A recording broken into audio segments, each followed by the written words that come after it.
আজ তোমাদের সাথে শেয়ার করব আমার ননদের হাতের পটল চিংড়ি রেসিপিটা, যেটা কিন্তু আমাদের বাড়ির বাচ্চা থেকে বয়স্করা সবাই খেতে খুবই ভালোবাসে। আর এটা কিন্তু খেতেও ভীষণ টেস্টি হয়।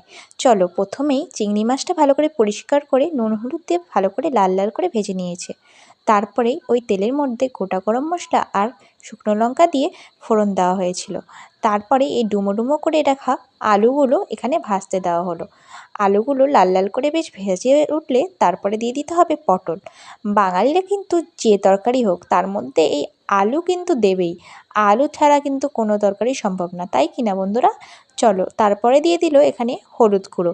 আর হলুদ গুঁড়ো দিয়ে তারপরে ভালো করে সবজিটা ভেজে নিচ্ছে। আর দেখো, সবজি থেকে কিন্তু অল্প অল্প জল বেরোচ্ছে। যতক্ষণ ওটা সেদ্ধ হচ্ছে ততক্ষণ কিন্তু এখানে পেঁয়াজ বাটা হয়ে গেছে।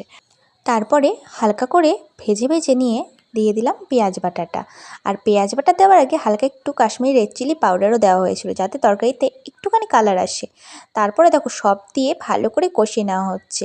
মশলা কষানো হয়ে গেলে তার মধ্যে ভেজে রাখা চিংড়ি মাছটা দিয়ে দিতে হবে। আর চিংড়ি মাছ না যতগুলোই হোক, ছাড়ানোর পরে তো অল্প হয়ে যায়, ভাজলে আরও অল্প হয়ে যায়। আর ততক্ষণ কিন্তু এখানে মশলার সাথে চিংড়ি মাছটা ভালো করে কষিয়ে নেওয়া হচ্ছে, কারণ চিংড়ি মাছের ফ্লেভারটা যাতে এই মশলাগুলোর সাথে মিশে যায়। তারপর একটু জিরে গুঁড়ো দিয়ে ভালো করে এটাকে ভেজে নিতে হবে। আর দেখো, তার মধ্যে দেওয়া হলো গরম জল। আর জানো, এই জিরে গুঁড়োটা কিন্তু বাড়িতেই কিন্তু ভেজে বানানো, ভীষণ ভালো টেস্ট হয়। সব দিয়ে তরকারি ফুটে এলে লাস্টে গরম মশলা দিয়ে নামানো হয়েছে পটল চিংড়ি। তোমাদের কে কে এই রেসিপিটা ভালো লেগেছে অবশ্যই কিন্তু কমেন্ট বক্সে জানাতে ভুলো না। আর আমার চ্যানেলটাকে সাবস্ক্রাইব করে যেও আর একটা লাইক করে যেও। টাটা।